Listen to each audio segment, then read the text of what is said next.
Olá, gente, tudo bem? Com muita alegria que estou gravando esse vídeo hoje para vocês sobre um assunto super interessante, um assunto que várias empresas têm dúvidas, várias empresas elas têm problemas, na verdade, de implantação, problemas de como saber lidar com isso, que é os famosos 5S, os 5 censos, né? O programa de controle de qualidade, organização. Então é muito interessante, gente, e eu quero passar nesse vídeo aqui um tema super interessante. Até vou passar já o slide de título para a gente começar a ter uma noção do que a gente vai ver, que é os 5 censos, né, dos bastidores ao palco. Por que eu coloquei esse título?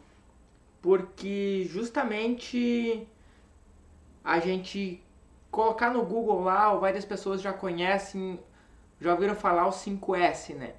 Mas que pouca gente sabe realmente é como que a gente faz para implantar as dificuldades que a gente tem e um pouco mais da importância dos censos, né? Não somente o que cada um significa. E pensando nisso que eu desenvolvi então esse vídeo, desenvolvi essa aula aí pra gente trocar uma ideia super importante. O que a gente vai estar vendo nesse vídeo, tá, gente? Os benefícios do programa 5S, os 5 censos de fato, o nosso ciclo de implantação e as principais dificuldades na implantação, que é basicamente o que a gente precisa saber então para a gente ver se está pronto para começar a implantar na empresa ou não está pronto, junto com uma abordagem mais prática de quem já passou algumas situações interessantes sobre 5S. Então, aonde que surgiu o 5S, tá? O 5S, geralmente quando a gente fala de controles de qualidade, a gente fala de programas de filosofia Lean, as ferramentas, geralmente elas surgem do Japão. E o 5S ele surgiu depois da guerra ali, como uma forma de ajudar as empresas que estavam ali se reestruturando da guerra ali a conseguirem produzir mais, a se organizarem. E é muito interessante a gente pensar que desde lá a própria cultura japonesa está vindo nessa batida já de organização, e é uma das grandes marcas da cultura japonesa a organização.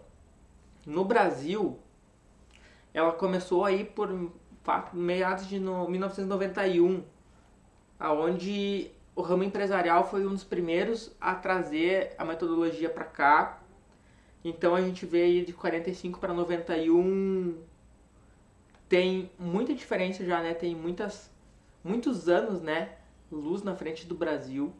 E aí é que eu quero começar a falar para vocês uma dica de ouro, falando de 5S, falando de qualquer implementação de programa de qualidade, que é essa aqui, ó, gente.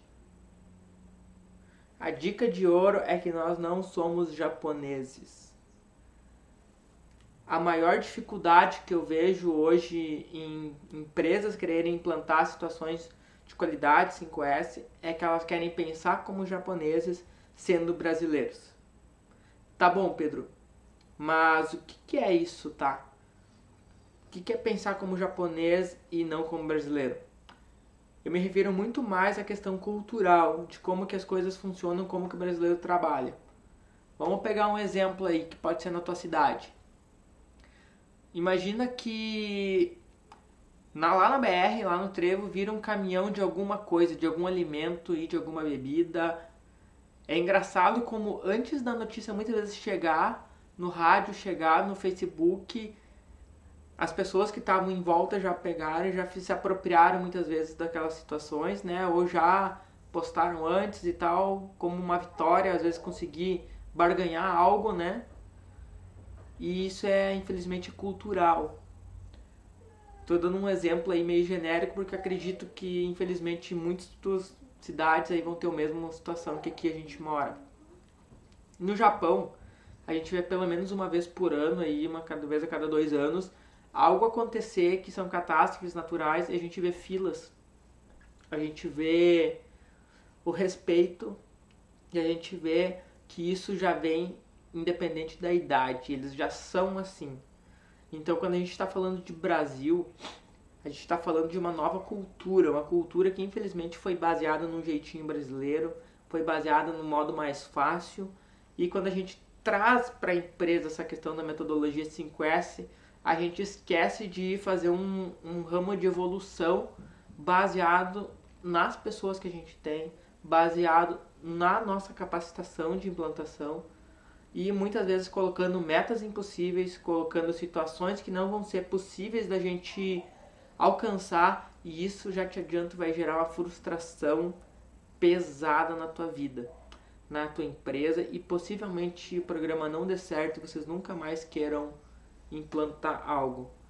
Então é muito importante a gente manter o bom senso sobre o nível do programa que a gente vai ter no início da nossa implantação. Então essa é a minha principal dica para ti que está querendo começar a implantar o 5S, é cuidar para ti não dar um passo maior que a tua perna. Resumindo, é isso.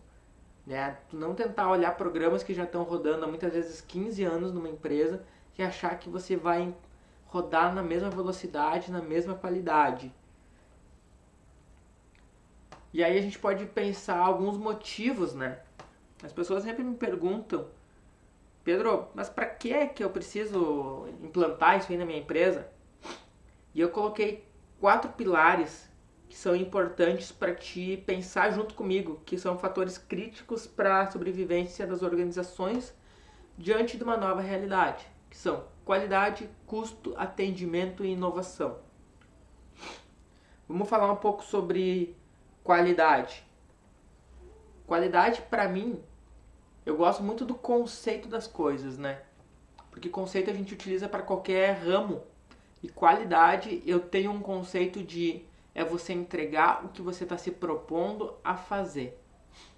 Então é a gente garantir o que a gente está se propondo a fazer.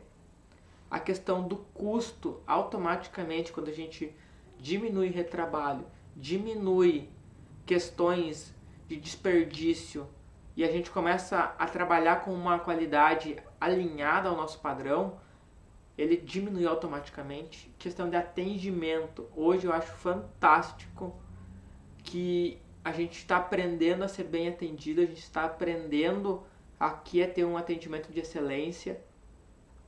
E eu quero chamar a atenção para vocês sobre uma questão que é inovação. A inovação, para mim, ela só acontece quando a gente tem um fator dentro das nossas empresas, que é tempo para pensar em inovar. Mas como assim, Pedro, tempo para pensar em inovar? Eu te pergunto, imagina o teu dia tarefado de tarefas, teu dia cheio de coisa para te fazer, e tu trabalha o dia inteiro a milhão, o dia inteiro trabalhando rapidamente.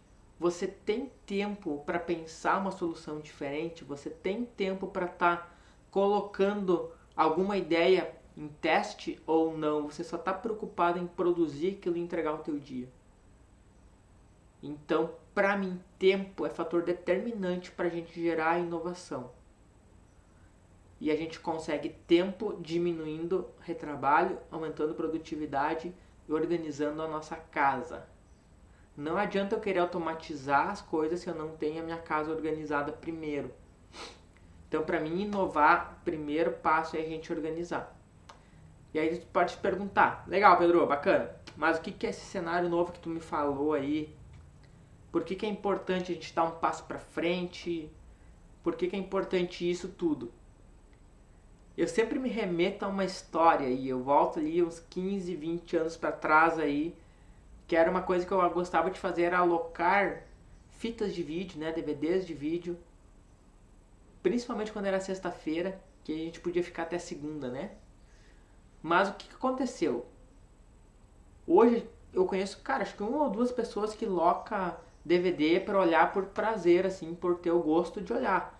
Mas a grande maioria das pessoas que eu conheço hoje não utilizam mais o seu DVD ou o seu videocassete, eles utilizam direto o streaming de vídeo. Né? Então, olha o que a inovação fez. O mercado começou a se inovar e as pessoas que conseguiram migrar para esse lado conseguiram hoje estar vivas. Né? Pergunta para um ex-dono de locadora onde é que ele está hoje, o que ele está fazendo, será que ele está com o mesmo negócio ainda? Então, a inovação é um fator primordial para a gente sobreviver. E assim como o 5S ele surgiu lá na guerra, lá no Japão, para organizar a casa, tu pode me perguntar, Pedro, hoje não tem guerra mais. Mas eu te falo o quê? Que a gente tem uma guerra muito maior hoje, que é uma guerra comercial. Uma guerra onde você ser competitivo, você conseguir gerar algum diferencial, um atendimento, um custo competente, coerente com o teu produto e principalmente uma confiança do teu cliente quando vir te visitar e ver a tua organização na empresa, faz com que tu ganhe várias batalhas. É um fator determinante, um fator diferencial para ti conseguir mercado. Então pensa comigo sobre esses benefícios, tá? Que eles são super importantes para a gente começar uma implantação aí de 5S. De fato, gente, vamos lá por censos. Então a gente tem o SEIRI, que é o censo de utilização, o SEITO, que é o censo de organização, o SEISO, o censo de limpeza, né? O censo de saúde, né? SEIKTSU, e o SHITSUKI, censo de autodisciplina. Então, esses são os nossos 5 censos. Hoje, se tu vai ver, já tem mais censos aí na jogada, mas eu falo que se a gente colocar em prática esses 5, a gente já tem os resultados satisfatórios aí porque a gente precisa, porque a gente procura.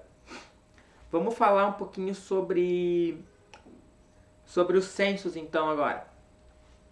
O censo de utilização. Para que eu utilizo isso? É para mim separar, de acordo com o que eu mais utilizo, os locais onde eu vou armazenar as situações. Eu vou dar local ou um destino para os materiais que eu tenho em minhas mãos aí para a gente começar a ser mais produtivo.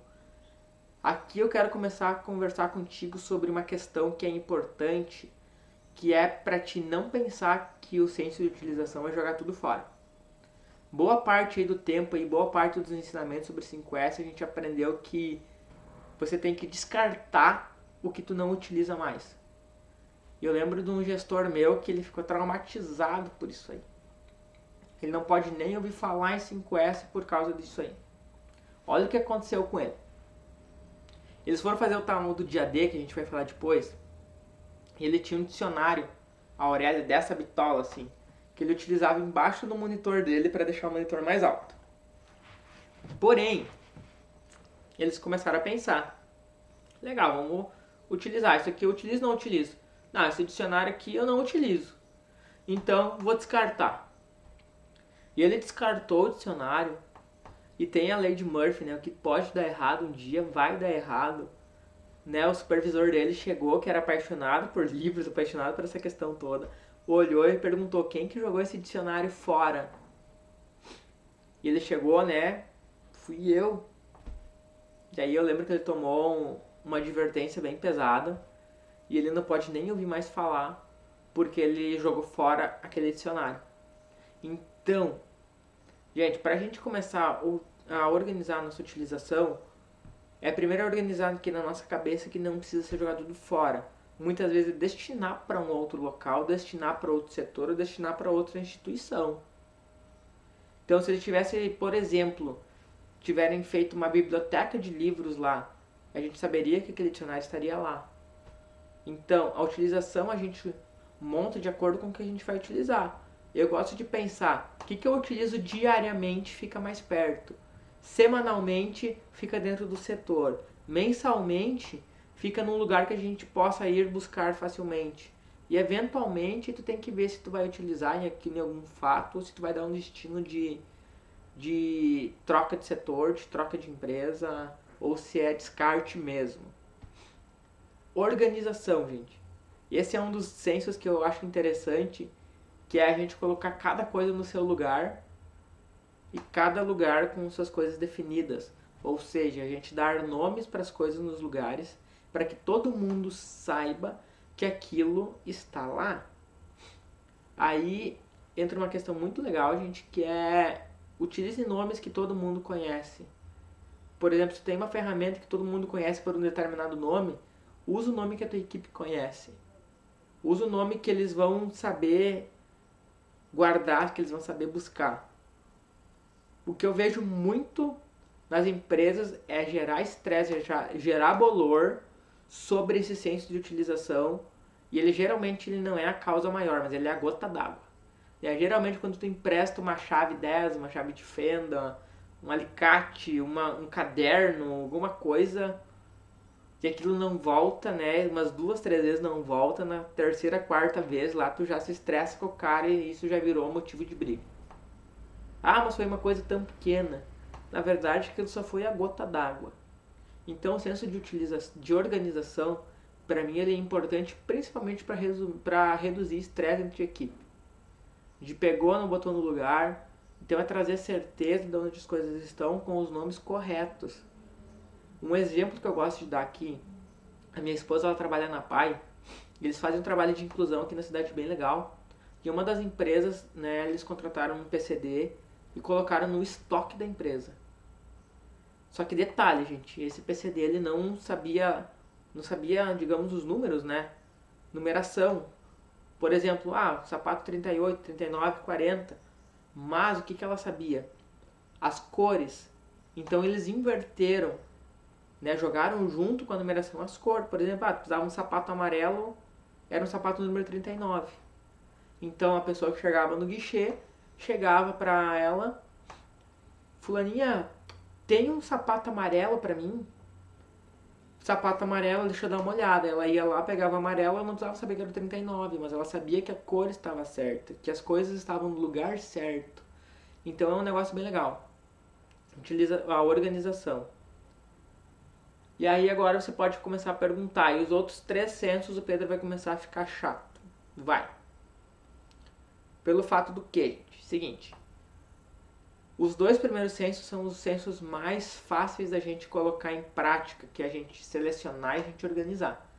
Agora, manter limpo começa a ficar difícil já.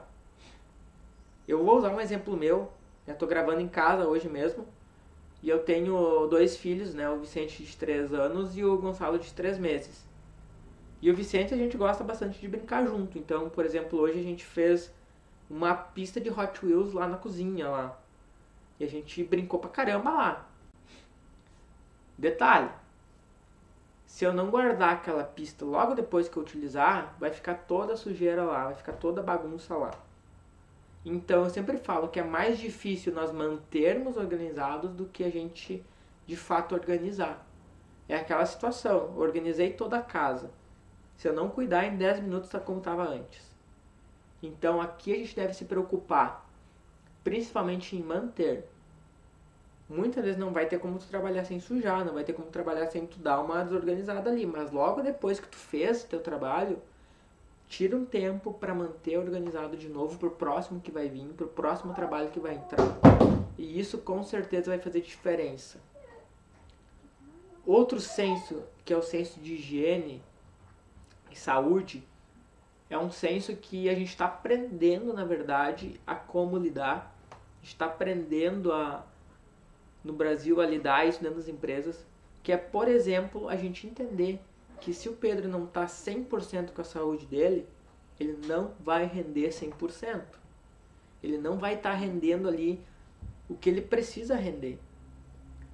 Outro detalhe que a gente precisa aprender é que a gente é responsável pela nossa saúde, pela nossa higiene, tanto pessoal quanto de máquina.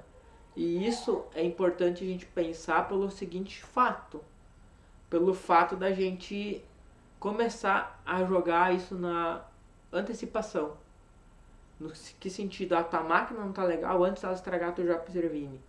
Você não tá legal, já vai ver se não tem alguma outra forma de não piorar. E isso é um bem comum para todos. E o mais importante para mim, difícil de a gente manter, é o senso de autodisciplina, que é hábitos, né, gente? E esse é um fator tão determinante dos sensos, que a gente criar um DNA novo, criar uma identidade nova, que ele é o senso que mais dá trabalho pra gente organizar. Ele não tem, digamos assim, um fator único ali, né? Organizei, mantive, mas ele é cultural. E tá aí que tá a grande questão, o nosso grande bolor todo, nessa questão cultural de justamente a gente conseguir implantar um novo DNA. Eu lembro de um caso que me aconteceu, foi bem legal, atendo uma empresa de cosméticos aqui, e eu levei 10 segundos para entrar na rotina deles. que foi quando eu entrei na fábrica, eu era novo lá, não sabia que tinha que usar uma touca. Uma pessoa, em 10 segundos, ela me chamou pro lado lá, falou, Pedro, vem comigo que eu vou te dar uma touca, porque senão pode dar problema pra ti. Detalhe, gente, essa pessoa que me chamou, ela era uma operadora de máquina, não era nenhuma liderança, não era nenhuma gerência. Ou seja, a equipe estava tão alinhada, os hábitos estavam tão consolidados que qualquer pessoa sabia exatamente o que tinha que fazer e o como fazer. A gente vai discutir um pouquinho mais sobre isso depois na sequência, mas é importante tu já ter uma noção sobre esses 5 sensos aí. Aqui está um exemplo, gente, de um trabalho de uma empresa que a gente fez. Dá uma olhada como é que estava a situação da empresa. Tudo bagunçado, todas as questões, né, sem um local específico, sem estar demarcado, né, materiais em estado depreciativo, né. Eu brinco que eu até hoje não sei o que tem dentro desse pote ali, dentro do armário. Mas o perigo que é a gente ter alguma coisa dentro sem uma identificação, sem uma validade, de a gente comer, passar mal ou até mesmo morrer. Tem um caso aqui na cidade que um rapaz, né, tomou um líquido que era corrosivo, porque o líquido era incolor e não tinha cheiro. E na sede ninguém pensa, ninguém pergunta, como estava dentro de uma garrafa de água, ele tomou e quase morreu. Então olha a seriedade que é a gente ter as coisas identificadas. Essa cadeira aqui, cara, imagina você na tua empresa, umas 8 horas da noite, tudo escuro assim, tu tem que fazer um trabalho lá, parece que vai sair o capiroto lá de dentro. Olha a mesa, toda surrada, não dá vontade nem de largar nada em cima, só refugo. E a gente começou a fazer o quê? O dia do descarte, né? A gente selecionou, a gente mobilizou a equipe, a gente fez as campanhas. E olha só como ficou depois, nem parece o mesmo local. Nem parece o mesmo ambiente. Não dá outra cara, outra segurança. Eu começo a dizer que isso aqui é que nem carro. Quando tu tá com o carro limpo, tu chega a abrir a janela pra sair. Uma empresa limpa e organizada como essas da foto que a gente viu, toda demarcadinha, toda ajeitadinha, te dá mais vontade de trabalhar, dá mais vontade das pessoas virem te conhecer. Então, é muito importante porque tu traz confiança pro teu cliente. Quando ele enxerga uma empresa assim, ele vai entender que vocês têm um sistema de gestão, de qualidade, de organização. Dei uma olhada nessa frase. Acho que essa frase é uma das frases que eu mais utilizo nos meus treinamentos, que é uma frase do Ralph Waldo Emerson que fala: são muitos os métodos, mas poucos os princípios. Quem domina os princípios pode escolher com sucesso os próprios métodos. Ignorando os princípios, com certeza você enfrentará problemas. Ou seja, são 5 princípios somente. Os 5 sensos. E o que a gente tem que cuidar é o quê? É justamente a gente entender o que a gente quer para nossa empresa com cada princípio. Porque não existe a receita de bolo, existem vários métodos da gente conseguir o resultado, que é sobre aquele princípio. Então, de acordo com a tua realidade, com o que tu quer de cada princípio, você vai conseguir escolher o melhor método. Porque muitas vezes não adianta tu olhar o que a empresa B fez, o que a empresa C fez, porque na tua empresa a implantação vai ter que ser diferente. Fechou, gente? Vamos para o ciclo de implantação do 5S. Olha esse ciclo de implantação legal. O que a gente tem? A questão da definição da amplitude do programa, questão de mapear as áreas, de realizar os treinamentos.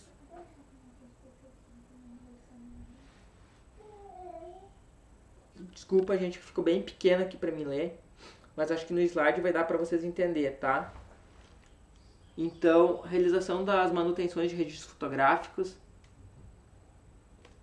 realização dos treinamentos, realização dos programas, planejamento das auditorias. Mas o que eu quero trazer daqui, tá, gente?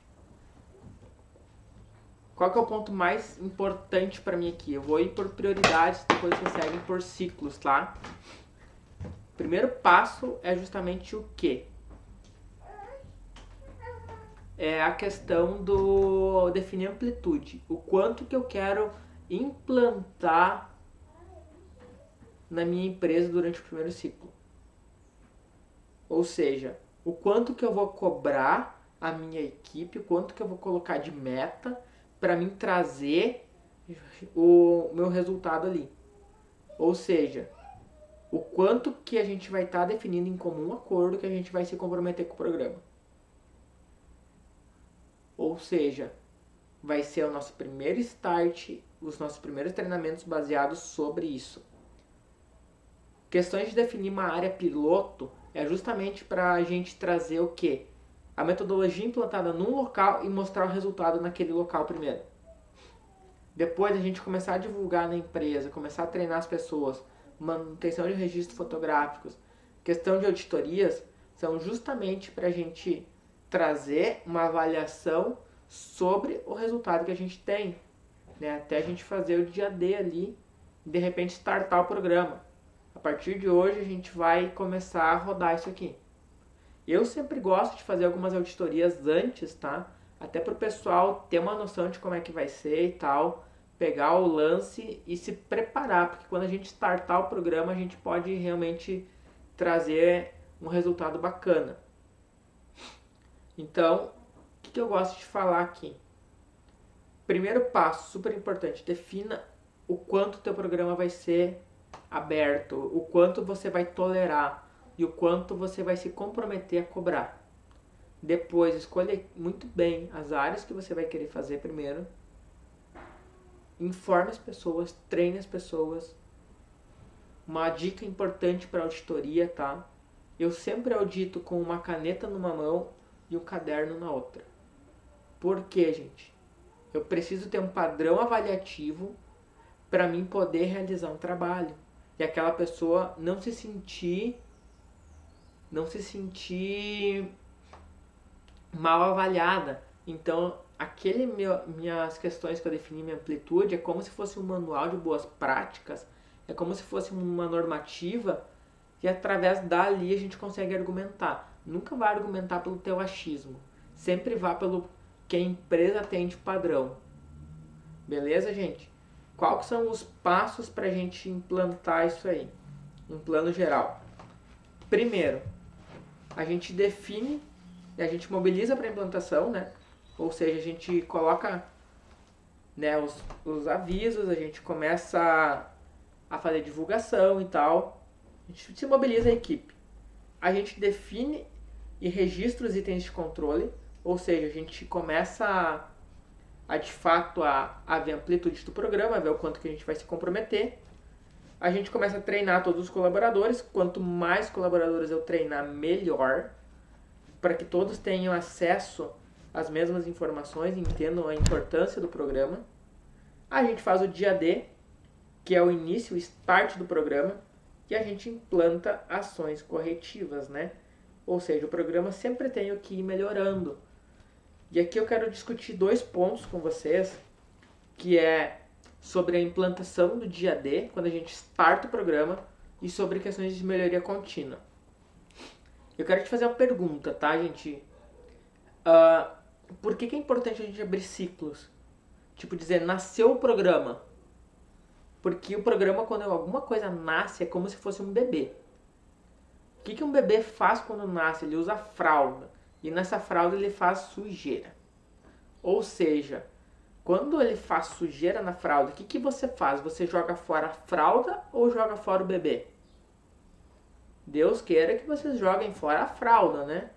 Limpem o bebê, troquem e sigam a vida. Ou seja, um programa novo, vocês vão ter que trocar fralda. É um bebezinho que nasceu que vocês vão ter que ir ensinando. E quando a gente larga o início, nasceu hoje. Tu tem o quê? Uma tolerância, né? De saber, de repente, o desfraude vai dar em tanto tempo. Né? Como a gente sabe, um bebê ali de 2, 3 anos, teoricamente, a gente já começa a desfraudar ele. Pra gente não sempre ficar passando na mão, mas pra gente também ir desenvolvendo a autonomia de acordo com o tempo certo. Então essa é a importância da gente abrir o ciclo. E melhorias contínuas à medida que a gente vai melhorando, vai enxergando, vai ficando melhor, mais problemas começam a saltar nos nossos olhos. Mas não problemas no sentido ruim, mas no sentido que a gente vai ficando mais crítico, a gente vai tendo mais noção do que acontece e a gente vai conseguindo melhorar as arestinhas. Eu lembro de uma empresa que eu atendi, a gente fez um treinamento, eram para ser 2 turmas, a gente virou e mexeu, deu 10 turmas, 8 a 10 turmas com as dos gerentes e tal, que foi o quê? Cara, eu não sabia o que eu ia fazer lá, porque a empresa era gigante, assim, toda organizada, mas eu tinha necessidade. E no primeiro dia de aula, conversando com uma das pessoas, ela realmente me deu a luz e a gente conseguiu desenvolver um trabalho bacana, que foi o quê? Pedro, a empresa está rodando, agora é só as arestas. E aí eu entendi. E aí a gente conseguiu enxergar vários pontos que eram arestinhas que deu o resultado para a roda girar mais rápido. Então a gente sempre vai enxergar pontos de melhoria, sempre vai enxergar situações melhores.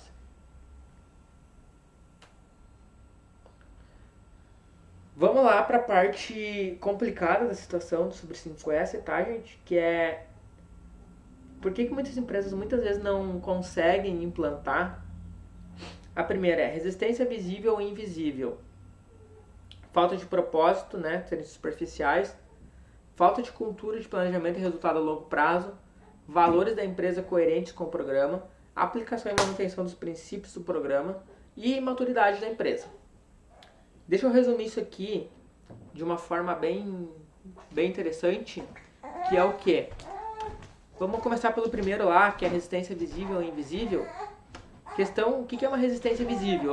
Um colaborador teu chegar lá, Pedro, não concordo com isso, isso aqui não funciona, já era. Mas o que é uma resistência invisível? Que pra mim é pior do que a visível. É alguém ser indiferente. É alguém que eu não posso contar. Que na tua frente, Pedro, beleza, legal, fechou, vamos fazer. Tu virou as costas e segue no mesmo barco. Uma resistência invisível é uma resistência que ela não tá contra ti, mas ela não te ajuda também em nada. Ou seja, tu não pode contar, mas muitas vezes tu não sabe que não pode contar. Falta de propósito, gente, é o quê?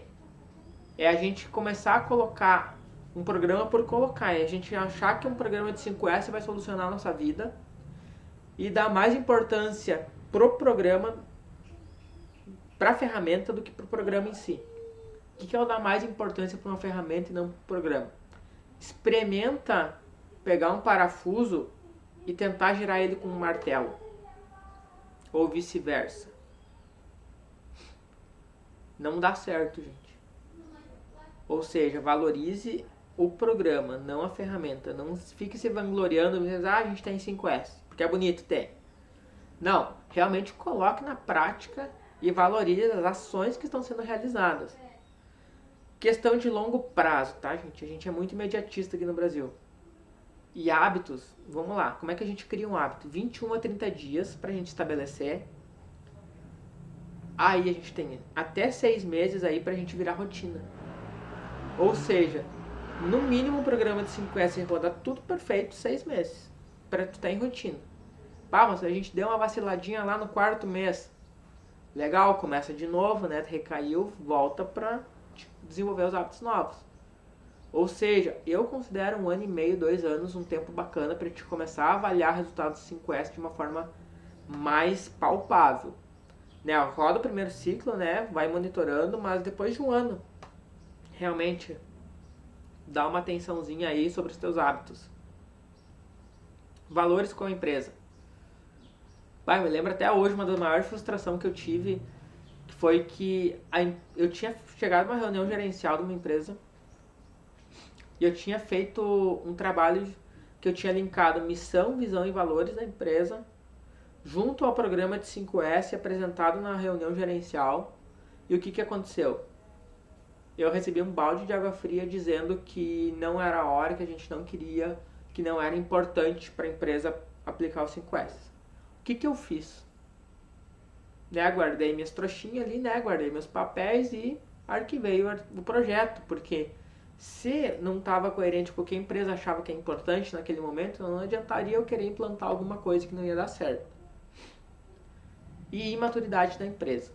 É a gente saber se a gente está pronto ou não para a gente pagar esse preço do programa. muitas vezes vai demorar algum tempo até tu ter a maturidade de saber se é isso mesmo que tu quer. Porque dei uma olhada nesse ciclo aqui. Nesse ciclo eu quero encerrar nossa aula, que é o cálculo do preço, que está muito ligado com a maturidade. Todo projeto novo começa com uma empolgação. Vamos implantar o 5S, vamos fazer alguma coisa nova, beleza, fechou. A gente se empolgou, abriu, lançou foguete lá. Cara, passo que vai ser certeiro no programa vai ser tu se frustrar em algum momento, mais ou menos, né? A gente é humano, a gente lida com gente, e gente vai errar em algum momento. Então, frustração. Mas se eu não voltar para uma empolgação, eu vou cair num desânimo. E o desânimo é um pouquinho pior pra gente voltar.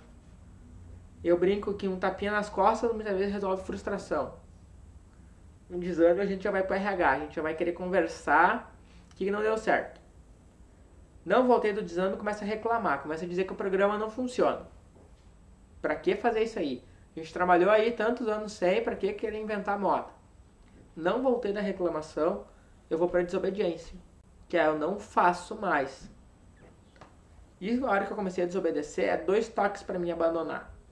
Então a quantidade que eu vou persistir vai definir o quanto eu vou ter de sucesso no meu programa. Então esse cálculo aqui, realmente eu gosto de fazer toda a implantação. A gente está disposto a se frustrar, a ter que trocar fralda, a ter que realmente conversar, alinhar a equipe de novo, verificar, ver os erros, os acertos, mudar a estratégia, para que a gente não chegue ao ponto de desobedecer, que é, não vou mais fazer isso aqui porque não acredito mais e já era, deu, vamos procurar outra coisa. E muitas empresas, quando abandonam, não querem pagar esse preço, não estão prontas para desenvolver, ou desenvolvem sobre um fardo que elas não conseguem levar, que é como se fosse amputado um braço, um membro, e de repente daqui a 5 anos alguém mais vai querer dar ideia e vocês vão dizer, mas isso aí não funciona. A gente já tentou uma vez e não, já era. Então, esse cálculo do preço, gente, eu quero que vocês guardem muito, porque é ali que vai nortear o sucesso do programa. É o quanto que a gente quer persistir sobre aquilo. Então, é importante a gente primeiro ver. Então, pronto, será que a gente quer? Será que a gente consegue ir montar algo para a nossa empresa? E que não necessariamente é alguma coisa do outro mundo, mas é algo que a gente vai conseguir ter resultado e medindo, evoluindo, de acordo com a nossa realidade, sem olhar para o umbigo do outro, olhar porque vai ser bom pra gente. Então, essas são as minhas dicas, são alguns bastidores aí sobre o 5S. Né? Se você esperava uma aula sobre os 5S somente, né? Desculpa, mas a gente fez um bastidorzão aí de como que a gente pode implantar alguns passos, algumas situações importantes, dicas, na verdade, mais práticas do que a gente vive, do que a gente vivenciou, do que pode ser útil para ti, né? Que tá pensando em implantar. Então eu deixo o meu muito obrigado a você que ficou aí esses quase 40 minutos comigo de aula, né? Se foi importante para ti, compartilha também esse vídeo, né? Compartilha com quem for importante, espero que tenha sido útil. Qualquer dúvida me manda aí um e-mail, me manda um WhatsApp, né? Aproveita, me segue lá no Facebook, Instagram, né? É importante pra gente também, a gente montar nossa comunidade aí. E fiquem com Deus, Deus abençoe a todos. Vamos juntos, né? Se vocês estão preparados para ir além, a gente também está preparado para te desenvolver.